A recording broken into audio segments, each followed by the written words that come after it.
രാത്രിയിൽ ഉറങ്ങാൻ കിടക്കുമ്പോൾ നാളെ ആർക്കൊക്കെ പണം കൊടുക്കണം എന്ന ചിന്ത നിങ്ങളുടെ ഉറക്കം കെടുത്തുന്നുണ്ടോ? ഫോൺ ബെല്ലടിക്കുമ്പോൾ വായ്പ നൽകിയവരാണോ എന്ന് ഭയന്ന് നിങ്ങൾ ഫോൺ എടുക്കാൻ മടിക്കാറുണ്ടോ? എങ്കിൽ നിങ്ങൾ ഒറ്റയ്ക്കല്ല. കടം എന്നത് ഒരു കെണിയാണ്. എന്നാൽ ആ കെണിയിൽ നിന്ന് രക്ഷപ്പെടാൻ വഴികളുണ്ട്. ചാണക്യൻ പറയുമായിരുന്നു, കടം, അഗ്നി, രോഗം എന്നിവ ബാക്കി നിർത്തരുത്. അവയെ വേരോടെ പിഴുതെറിയണമെന്ന്. കടക്കണിയിൽ നിന്ന് എങ്ങനെ തലയുയർത്തി പുറത്തുവരാം? ചാണക്യന്റെ അർത്ഥശാസ്ത്രത്തെ മുൻനിർത്തി ചില പ്രായോഗികമായ 5 തന്ത്രങ്ങൾ നമുക്ക് നോക്കാം. തന്ത്രം 1. സത്യത്തെ അഭിമുഖീകരിക്കുക. ചാണക്യൻ വിശ്വസിച്ചിരുന്നത് ഒരു പ്രശ്നത്തെ തോൽപ്പിക്കണമെങ്കിൽ ആദ്യം അതിന്റെ ആഴമറിയണമെന്നാണ്. നമ്മളിൽ പലരും ചെയ്യുന്ന തെറ്റ് കടം കൂടുമ്പോൾ കണക്കുകൾ നോക്കാതിരിക്കുകയാണ്. ആദ്യം ഒരു പേപ്പറും പേനയും എടുക്കുക. നിങ്ങൾക്ക് എവിടെയൊക്കെ കടമുണ്ടെന്ന് കൃത്യമായി എഴുതുക. പലിശ കൂടിയ കടങ്ങൾ ഏതാണ്, കുറഞ്ഞവ ഏതാണ് എന്ന് തരംതിരിക്കുക. പ്രശ്നത്തെ ഒളിച്ചോടാതെ നേരിടാൻ തീരുമാനിക്കുന്ന നിമിഷം തന്നെ പകുതി വിജയം നിങ്ങൾ നേടിക്കഴിഞ്ഞു. തന്ത്രം 2. വായ്പ നൽകിയവരോട് സംസാരിക്കുക.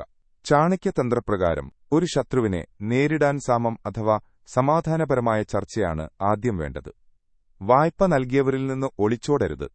അതവരുടെ ദേഷ്യം വർദ്ധിപ്പിക്കും. അവരെ നേരിട്ട് കാണുക. നിങ്ങളുടെ അവസ്ഥ തുറന്നു പറയുക.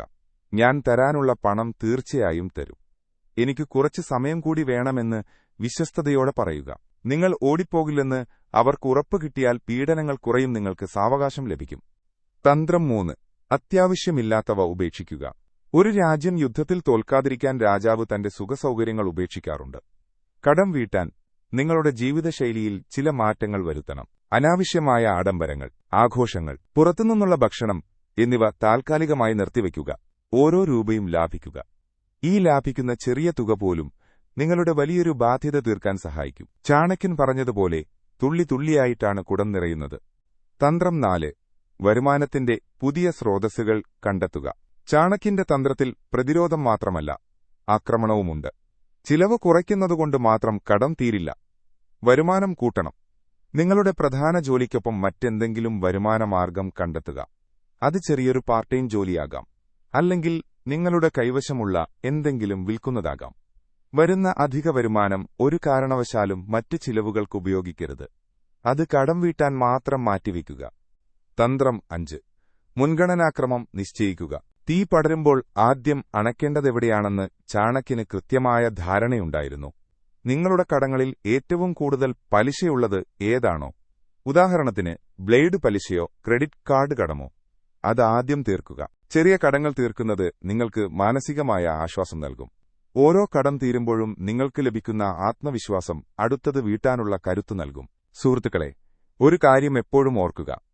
ഇന്ന് നിങ്ങളുടെ തലയ്ക്കൽ തൂങ്ങിക്കിടക്കുന്ന ഈ കടബാധ്യതയോ സാമ്പത്തിക ബുദ്ധിമുട്ടുകളോ നിങ്ങളുടെ ജീവിതത്തിന്റെ അവസാനമല്ല. ഇതൊരു പരീക്ഷണം മാത്രമാണ്.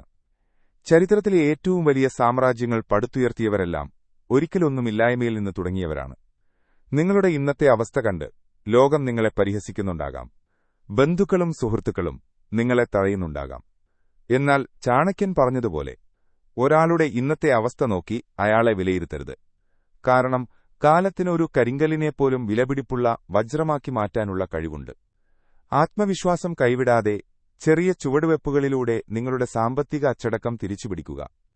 ഇന്ന് നിങ്ങൾ സഹിക്കുന്ന ഈ കഷ്ടപ്പാടുകൾ നാളെ നിങ്ങൾ പറയാൻ പോകുന്ന വലിയൊരു വിജയഗാഥയുടെ തുടക്കം മാത്രമാണ്.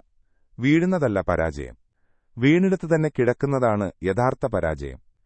നിങ്ങളുടെ ജീവിതത്തിൽ കടബാധ്യതകൾ മൂലമോ പണമില്ലാത്തത് മൂലമോ ഏറ്റവും കൂടുതൽ വിഷമം അനുഭവിച്ച ഒരു നിമിഷമേതാണ്? അല്ലെങ്കിൽ ആ പ്രതിസന്ധിയെ നിങ്ങൾ എങ്ങനെയാണ് അതിജീവിച്ചത്? നിങ്ങളുടെ അനുഭവം താഴെ കമന്റ് ചെയ്യൂ.